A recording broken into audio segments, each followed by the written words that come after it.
Cheers, everyone. It's Sleepy Reader, a.k.a. Damien. I'm drinking some Earl Grey. Sorry, Earl, but you taste good.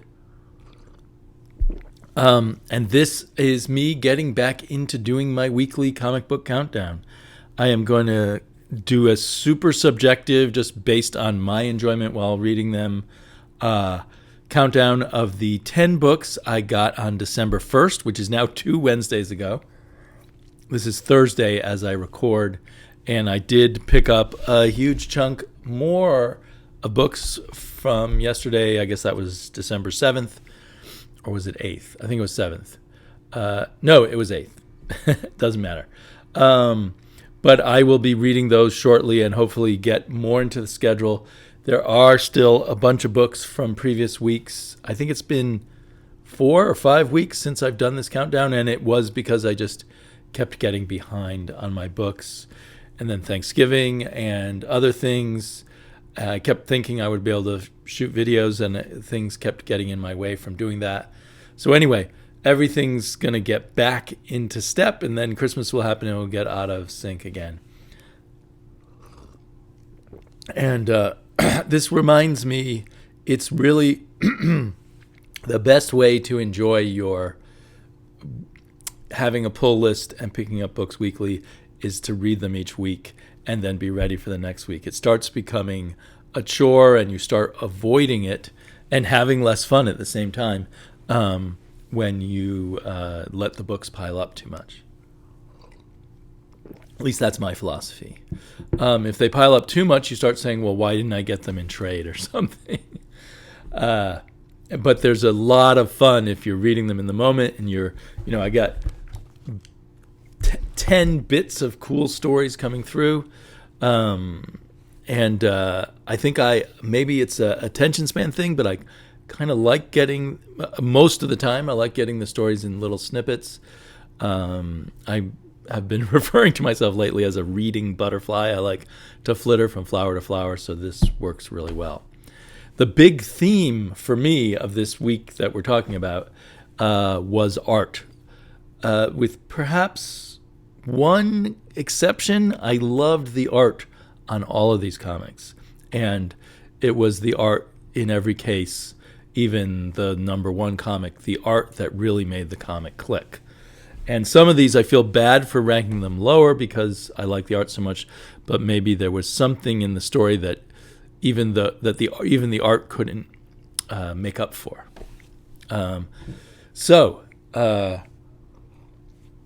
Gotta have some more Earl.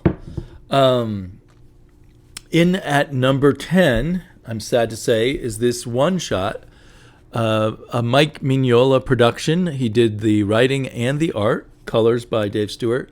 It's called Sir Edward Grey Acheron. And me not getting so into it may be entirely my fault in the sense that I should have known I need to be up to date on where Hellboy is and what's going on in the Hellboy universe. I've read a lot of early Hellboy a long time ago, and then for a while I read a lot of BPRD, but there's huge gaps in my knowledge, and this thing clearly picks up maybe after Hellboy in Hell, which I didn't read, and maybe some other events too. And also, maybe there's some stuff in here that I should have known from my reading, but I've forgotten because it was quite a while ago.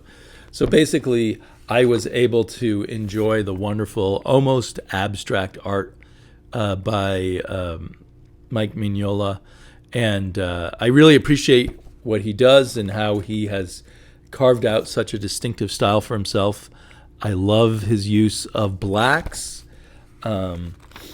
The coloring from Dave Stewart was very good. I almost want a lighter touch on the coloring so I can, at times, he keeps it very simple. But I almost want just a black and white, something closer to black and white, I think, with this art. But I just did not know what was going on. So if this were an ongoing, I wouldn't stick with it, but if another one-shot comes out in 6 months, I'd probably get it just to enjoy the art. And maybe someday I'll get all the trades and figure out the right order to read them and get the full Hellboy story. in at number 9, and it's again beautiful art and actually a fairly good story, but kind of expectations got in my way, so I rank The Me You Love in the Dark, the final issue of this 5-issue miniseries from Image. I rank it at in my number 9 position. I definitely enjoyed reading it, and I understood it. So perhaps only my number 10 was one that I struggled to even read. And the art and colors are fantastic. And the vision, the horror vision of this, whatever it was, we never fully knew what was it. A spirit of the house itself, some kind of poltergeist in the house, some kind of demon. I was told that this thing is supposed to be music and not related to the ghost or whatever it is, but I'm still not sure if that's true, and I still don't parse it as music. I love that panel of eyeballs there. I'd say the thing is, the expectation was that there would be more. This was definitely an attempt at less is more in terms of storytelling. And at the end of the day, I wanted a little more about their romance, the romance between the woman and the whatever it was, and about her art, a little more about the nature of the whatever it was. After 5 issues, and I saw someone on Twitter point out, and it was exactly true, this was like a story from the House of a 6-page story from the House of Mystery or some other Bronze Age mystery horror comic. Of course, there wouldn't have been the sexual relationship would have been a little less graphic. Not that it was terribly graphic in here. So it was a very, very drawn out but very simple horror story. Now, I don't think it's all that wrong to draw out stories. It can be interesting, but I feel like they had so much opportunity here to make it even richer than it was. I don't regret getting these 5 issues. I liked it. I just had expectations for more. One of the things it made me think was, like, whenever I try to read manga, what bothers me about it, it's not it's the cute eyes and all that, but what really bothers me about it is the super elongated stories where you could read a whole 300-page volume and get what I consider to be maybe 30 pages worth of information out of it. And I really like the way comics give me a lot per panel of story. Like it's a real, a picture is worth 1,000 words. You get a lot of impact from European style comics, at least.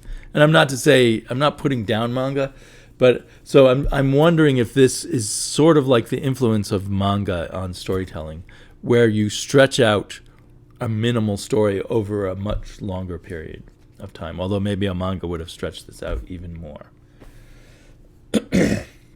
A different kind of stretching, but stretching with density, maybe, was in Human Target Book 2. Loved the art. Greg Smallwood gives us this amazing, what looks like art, commercial art circa 1962 or something like that. And he makes it very appealing. He does his own coloring, which is very, very appealing stuff. So this is just a wonderful package. And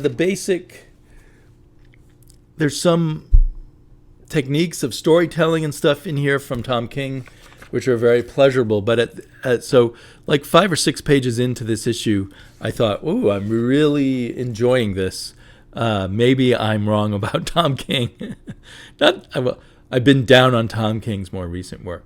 And maybe this will turn it around for me. But by the end of the issue, I thought, oh, that's all of this rigmarole, all of this writing was to just tell us those few bits of the puzzle. So again, something that a different era's comics could have done everything that was achieved here in maybe 2-3 pages. So it felt really stretched out, although there was lots of writing, lots of back and forth, but it was mostly a dance, a game being played between the two characters before we get to what is really going on. And maybe some people will enjoy that dance a lot more than I did. I just got kind of antsy somewhere during it, and particularly these pages where I had to read all this stuff down the side, till we finally get to the point of it all, which apparently the two characters kind of knew. I think he even says maybe at the end of the comic, I knew all along that that this is why she was visiting me. I probably won't be able to find the quote.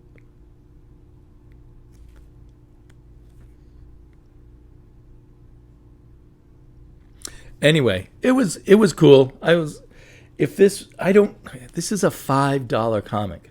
I don't know if I'm going to keep up with it. How many issues do they say it is? Or do they? I guess they don't.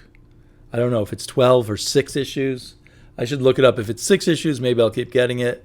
If it's not, I think I'll wait for the trade. I think it's a good bet with Tom King books to wait for the trade in general. Like with his Strange Adventures, Adam Strange book, I feel like I have to go back and read it all. Pardon me. All at once. So why did I get the individual issues? I kind of wonder. Another one that maybe this is better in trade is Once and Future. Again, totally love the art and color. I think this is a very good example of a comic where the colorist is, as crucial or, is 45% of the art affect the quality of the art is because of the colorist. This was a visually amazing book, fun roller coaster ride. And I think, so what did I ranked the Human Target at number 8, and I ranked this at number 7. And I think the reason it doesn't rank higher, although I really enjoy it and I love all the links to the British Isles mythology, is because it's too much of a roller coaster. It needs some resting points, some points for me to understand, slow down, understand the conflicts, understand the characters a little better. I'm sure it's all there packed in by Kieran Gillen. He's just, so here I am, I'm wanting the story stretched out a little bit. I'm complaining that it's too much compaction of action and event.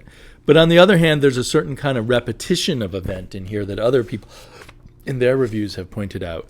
So, in my heart of hearts, I would like a slightly different version of this story than it is. Maybe slow down a little bit more unpacking of what's going on, but maybe less repetition of the action. But no, those aren't complaints at the level of I'm going to keep getting this. I do need to go back and reread it, which I'm a little reluctant to do because of the repetitive action, but I also feel like I need to reread it to sort through all of the twists and turns of the mythology that are going on. And in at number 6, probably the only comic here whose art I did not love is Hellcop. And I've made my peace with this art. I believe it is very photoshopped and perhaps other art programs used. I even think there might be some kind of poser program used for the figures. Often the figures have a kind of uncanny valley to them, like they're puppets rather than human beings. It could just be the artist's art style. And then most, if not all, of the backgrounds look like they're done purely in Photoshop. I'm only guessing. I don't know why my throat is all mucked up. I'm only guessing because I'm not an expert. I have a vague sense of what computer programs can do, computer graphics programs. So, but I really enjoy this mystery story. It's standard movie stuff, but set in a world where we can travel between dimensions, and one dimension is probably the afterlife hell, and there's another dimension that other dead people go to that we haven't been able to visit yet. So I'm thinking heaven. um, or obviously analogs for heaven and hell. And I find that fun. I don't think they're going after it in any kind of theological way. I think that it's just playing with those concepts. So in this issue, we get a ride on a train that's carrying the new arrivals, who are people who died on Earth, who are now arrived in this other dimension. It's a fun read. Then at number 5, I put the final issue of Batman the Detective. And I think it's issue 6. I'm not sure if I read issue 5. Somewhere I have a box with newer comics that I didn't read yet, and I have a feeling somewhere in there is Batman the Detective number 5. But I went ahead and read number 6, and I was able to enjoy it and understand it. When I've previously talked about this in countdowns, all of the reasons I liked it before are still there, and all of my slight, complaints about Batman. This is kind of the Batman as overpowered because everyone in the world works with him. But it made for a fun story, and I thought this is amongst my favorite Andy Kubert artwork in quite a long time, I think. I feel like he's channeling Frank Miller to a good degree, but not too much. But in a good way. He's got a lot of good stuff going on here. The resolution was satisfying, not deeply clever or amazing, but I think the stylish art and everything, and also the coloring here is very good for a Batman comic. Is the colorer Brad Anderson, I believe? Yes, Brad Anderson did the colors.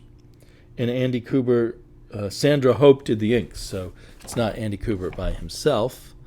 I haven't heard of Sandra Hope before, but she did a good job on the inks, and perhaps that lended some of the Frank Miller, Klaus Janson feel to things.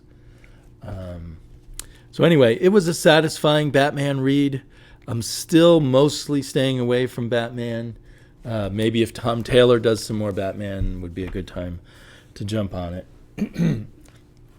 Not because I don't love Batman stories, but I just reached a saturation point, as I've mentioned before. In at number 4 was Wonder Woman Historia. Now this one has floated up and down. As I was trying to rank these comics, it floated up and down where to put it.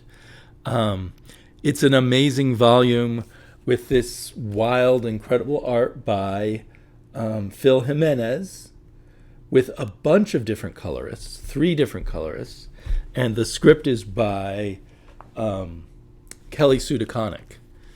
And what Kelly Sue is doing is an origin of the Amazons. And so far, there's no Wonder Woman in this issue. A lot of like the first third or first half of the book is the Greek gods, and or maybe even more of maybe at least half, if not more, of the book is the Greek gods.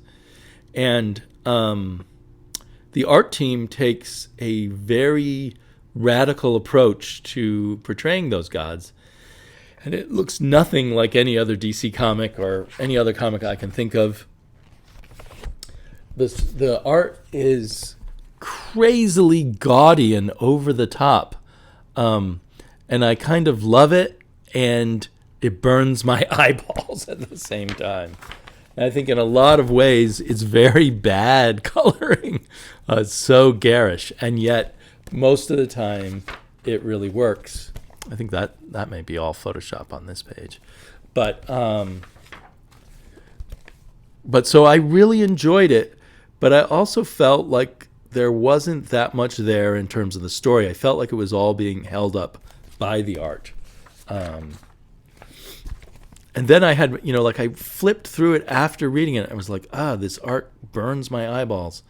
So I kind of loved and hated, not hated, but loved and kind of I was both drawn in and repelled by this art. The art is, in a sense, it's not great comic book art because you can't parse what's going on story-wise so much as take in these wild images, which are, as I said, burning your eyebrows. I actually kind of love this portrayal of Jupiter.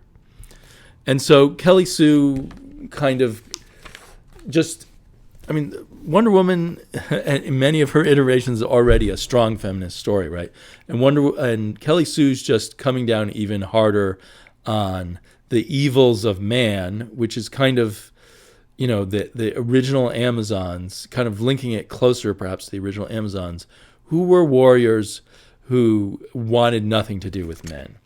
And so the goddesses are like, men, everything bad in the world is caused by men, so we're going to create the Amazons. There's a long argument with Jupiter where Jupiter says, well, that's just the way it is, and you guys have to accept that men are on top of things and treat women badly, basically. So there's in this cosmos, if you buy into the morality of it, as a man, there's no place for you. Except as something evil. I don't know how Kelly Sue teaches. I think she has a son. The best way to be. But anyway, I guess it's if you look at the history overall of humanity, rather than focus on a few good individuals, perhaps you come up with this, and perhaps it's a fair assessment. So just crazy art. I ranked it pretty high, and it's not that I hated the story. It was readable enough, except that the art kept you from reading it.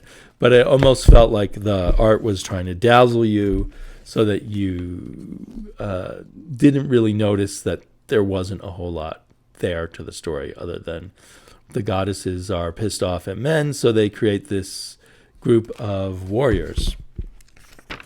And we're getting the beginnings of the origins of Hippolyta, the mother of Diana, of Wonder Woman. And I guess she was, I think, a slave in a Greek city somewhere, or perhaps just a healer woman who runs into trouble with men and is rescued by the Amazons. So she is not an Amazon created by the gods, I guess, but one of the women who's brought into the Amazons after the fact. I'm not sure. The storytelling's not that clear on that aspect. But I would say this is worth the $7.99, the $8 for its oversized art. If you like what you're seeing, it makes it worth it. Okay. That's just a hard one to talk about, I guess. On to number 3, Justice League Dark, the annual, which is funny because there's no Justice League comic currently out there. But apparently there's no Justice League Dark comic currently out. I was a big fan of it when it was going, first written by James Tynion, then by Ram V, and it always had fantastic art. And apparently it exists as a backup story in the regular Justice League comic, which is written by Brian Michael Bendis. So I never even thought of picking that up. And this annual turns out to be, it's written by Ram V, so there's plenty of interesting stuff in it. But it really is like, it feels like it's an in-between point between acts of a story that's being told elsewhere. So there was a lot that I just felt impatient with because I didn't feel invested in the story that they were setting things up for and talking about. But there was enough here in the writing that made it interesting enough to read, and I was a huge fan of the art. The art is by Christopher Mitten, who usually does indie comics. He did Umbral at Image. He has a well-known comic from Oni from about a decade ago or more called Wasteland. There's some other comics he did that are pretty well-known. But as you can see, he has kind of a minimalistic style, which I like. I greatly appreciate it. He can do a lot with just a few lines, although here he is using a lot of lines, I guess, or a lot of black. But there was he can give you a lot with his few lines. And there was a picture I thought was particularly telling of what he can do. But on top of that, we get really great color here. Here, this panel here, I thought was really great in the way he did his storytelling with John Constantine and Wonder Woman and Mr. E. But so with the lots of space given to the colorist, I thought the colorist made fantastic choices and, did not muck around with the art, but it enhanced it with a lot of interesting, cool-looking colors. So for me, it was this one was really a decent enough story to read, although a little frustrating because I know it's going to be a long time before I can get the trade and read the story that came before and then the story that will come after this. And then it will all make sense to me. But I just got a lot of pleasure out of the art. And sometimes a story that gives you enough that leads you through the art, and it's like the words and the words give you a chance to kind of savor the art in a way. For me with comics, I've always noticed that. You remember thinking that as a kid, like I didn't mind all of Stan Lee's wordiness because it allowed me to spend more time on each panel and appreciate the art more on each panel. So it's not something that I'd necessarily recommend to other people because this doesn't make sense as an annual or as a single issue to buy. But if you were following the Justice League Dark in the Justice League as a backup in the Justice League comic, I think this annual is probably a must-have. Number 2. In at number 2 is the new oversized comic King of Spies, oversized meaning extra pages, from Mark Millar and Matteo Scalera. And I don't pick up every Mark Millar comic, but when I saw Matteo Scalera, I knew I was going to give it a try. And I have to say, I am very happy with the results. I really, really enjoyed the art. And it's a decent Mark Millar story. It's about, he seems to have a track where he does this about a story about someone later in life who's some kind of action hero, like the one that was kind of like Flash Gordon. And now this guy is like a sort of James Bond, amoral guy. But now he's older. And, I don't want to give away the main thing that happens that he finds out that leads him to decide to right all the wrongs that he feels he helped create earlier in his career. But Matteo Scalera just really delivers on this. I did think it looked more like Murphy. What's his name? Sean Murphy. Looked a lot like Sean Murphy's art. A little, some of the Matteo Scalera's more extreme art habits, stylistic tics seemed to be taken away. So it looked a little more like Sean Murphy, but that's not a bad thing. It was a very good thing. I mean, it was just such good art, such good comic book art that I really enjoyed it. Finally, and kind of unexpectedly, I picked this up just because I happened to see it at my second shop, and I had already heard Jared Osborne talking about it, and he said it looked really good, and he thought it was worth the money, and he was right. Is this one-shot from Bad Idea, and it's just called Refuse X Last Resorts, and it's got 2 40-page comic book one-shots in it. One called Refuse and one called Last Resorts. And both of them were excellent and very different from each other. So the first one, which I think was by Matt Kint and Marguerite Savage, is a mostly wordless story about a woman stranded on this alien planet and kind of surviving and making some friends with some animals. But then by the end of the story, things aren't quite what we thought they were. And she does leave the planet and return to her old life, which is not what she thought it would be. But the art, Marguerite Sauvage's art, I've liked it in the past, but this seems to be peak Marguerite Sauvage, and I just really enjoyed it. Did she do the coloring too? So the credits aren't till the back here. No, she must have done the coloring also. And on the cover, they list her first and Matt Kint second. So I wonder, even though it just said in the credits says script Matt Kint, art Marguerite Sauvage, if this was more her story than his and he just helped with it. I don't know. But very pleasurable. I like science fiction. I don't usually like comics without many words, but this one really worked well. This was an exception to the rule. And there were some words, especially towards the end of the story.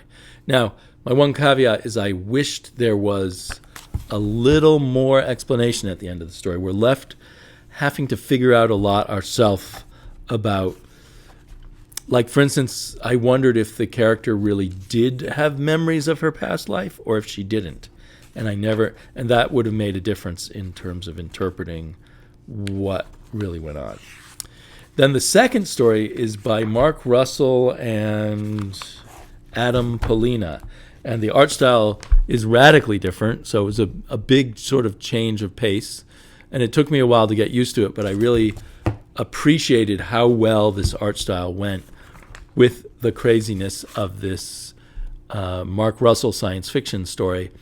In a sense, it plays on that old thing in Star Trek where we realize the transporters in Star Trek could make more than one copy of a body. So Mark Russell applies his black humor and anti-capitalism to that question, and we get a very interesting story, and we get some very fun, kind of loserish characters. It almost, I don't know, it felt like Mad Magazine meets Heavy Metal meets something else. So it was a lot. I really, really enjoyed this story. So I think this one wins because there was great art and great stories. I think it helped a lot that these are one-shots, 40 pages, tell your whole story and get out. Mark Russell had a lot of story to tell, so the second story takes like 3 or 4 times as long to read, but it is well worth reading. So I don't know how easy it is for anyone to find the Bad Idea comics, and whether you want to spend $9 or $10, really, $9.99, yeah, $9.99. So $5 per story. I guess that's about the same price as buying 2 comics, 2 oversized comics. So 80 pages. But they say they're never going to come out in trade, but that's really hard to believe. So it would be great if eventually there's a trade that has all the one-shot stories that Bad Idea put out together. That would be awesome. So overall, a really good week's worth of comics for me.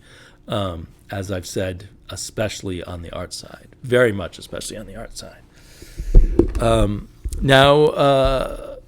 God, did I really get all of these? I thought I'd show you what I picked up yesterday. Another Mark Russell comic. It's called One Star Squadron. I don't know much about it, but I'm assuming it's kind of a joke. It's a DC comic written by Mark Russell. Some kind of joke superhero team instead of the All-Star Squadron. Added plus, it's got art by Steve Lieber, who's a great artist when it comes to comics that are funny. He was the artist on the most recent Jimmy Olsen, the death of Jimmy Olsen or whatever it was called, or Jimmy Olsen Must Die. And I think he was the artist on, what were they called? Not the Sinister Six, but the the Superior Six. I don't know, that comedic Spider-Man related comic over in Marvel a few years ago. And then another Mark Russell comic called My Bad, issue 2. I really liked issue 1. It's also a spoof of superheroes. I love on the cover, it says, in wonderful Stan Lee-ish way, it says, "Lo, ye witnesseth an important new superhero universe aborning." They should have made it even bigger on the cover, as the old Marvel comics would have. And then I think there's another. Is there? There's another Mark. So I got 3 Mark Russell comics in 1 week. Fantastic Four Life Story, issue 5, the 2000s. So I guess there's one more issue. Oh, look, there's this Marvel cover is falling apart already. I probably left fingerprints on it. I have not been a super fan of the art of this, and it's been one of my less beloved Mark Russell series. I like a lot of what Mark Russell does, and there's still bits and pieces that I enjoy in it, but we'll see how it goes. Maybe Galactus will finally show up. And then we've got The World of Krypton. I just stumbled across this. It's written by Robert Venditti, who I usually like. The cover art looks really nice. The interior art is by Michael Avon Oeming, and sadly, I started to read this and the art just bounced me out of it. And the last time I read a Michael Avon Oeming comic, I actually really enjoyed it a lot because of the art. But this time I was having trouble with the art, and we'll see. Issue 7 of Silver Coin. I've yet to read issue 6, so I need to read both of those. Dark Knights of Steel #2. I'm really looking forward to that. Another Tom Taylor DC comic. I saw he just signed an exclusive with DC Comics, which is very smart of them. The art in this one, in the first issue, was fantastic, and it looks like it'll be the same in the second issue. It's basically an Elseworlds where most of the main DC heroes are on this medieval fantasy world. Echolands, #4. I think that's from the week before, and it just didn't arrive at my shop on time. The Order of the World, Arkham City, The Order of the World. I'm definitely getting this just for the art. And I haven't read issue 2 yet, but I wasn't crazy about the plot of issue 1, but I am crazy about this art by Danny and the coloring by Dave Stewart. And it's interesting on this cover. Is this a Black Label? No, it's not. But they don't just list the names of the creators, they actually list what each creator does. So I don't know if that's something going forward or just what the cover designer of this one cover wanted to do. I like having credits on covers. And then issue 6 of Made in Korea, and I have to figure out if I did read issue 5 or not before I jump into this. I was really enjoying Made in Korea. I was hoping it would go longer, but I think maybe issue 6 is the last issue, or issue 7 will be. It says end at the end here, so this is the last issue of Made in Korea, sadly. Inkblot. J-Rock on Twitter was asking me what Inkblot is about. It's really hard to describe, and it's been both fascinating and kind of a frustrating read, too. But there's this cat that can travel between these 7 realms or dimensions, and there's these immortal characters who rule those dimensions, and I guess they can travel between them to some extent too. And this cat's kind of causing chaos wherever it goes, but why and to what end, I don't know. I think I also have to catch up on another issue of that too. And probably the same with Basilisk. I think I'm 2 issues behind on that. Basilisk 5. I haven't read #1 of What's the Furthest Place from Here yet. I did not finish #1 of Laura. I wasn't a big fan of it. This is on my pull list, though. I put it on basically based on Karma. And maybe I'll grow to enjoy it more. It seemed too depressed to me about relationships. 2 Moons #7. I haven't read 2 Moons #6 yet, although I'm excited to read both of them. They no longer have Bill Crabtree as the colorist, and I feel like just flipping through it, I can tell the difference, that it's a little, a little less rich feeling with a different colorist. And then I'm very curious about Lunar Room. I just grabbed this off of the shelf. I think it's about werewolves, so we'll see if I like that. And while I'm at it doing haul stuff, wow, I'm at 40 minutes already. For some reason, Heritage Art has sent me their catalogs for their animation their animation auctions, and that's kind of fun to flip through. Even though I have never bought animation cells from them, I've just bought the occasional, or maybe too many pieces of original art from them. So I usually get all their original comic book art catalogs, but now there's these animation catalogs. Maybe they're trying to tempt me into another form of art collecting. And I just got in the mail, I'd ordered a number of weeks ago from Fantagraphics when they had a big sale on their website. Big shout out to Ryan. Thank you for telling me about that. 2 volumes of Peanuts Every Sunday. These were the ones they had in stock, so I just grabbed them. There were a lot of books I wanted that their website listed as out of stock. So this is all the Color Sunday comics from 1956 to 1960. I assume that's the original newspaper size rather than some shrunken down version. I'm really kind of excited about those. I love big books. I love Peanuts. And this one is 1966 to 1970. Both of those seem like a good stretch of years to me. I like the 50s and 60s Peanuts the most, I believe. Late 50s through the 60s, maybe through part of the 70s. I really love Peanuts. So thank you so much for those of you who stayed till the end. It's bad habit making long videos. It's bad enough all these super long live videos, but to do a pre-recorded video and go on so long, I'm a terrible person. Talk to y'all later.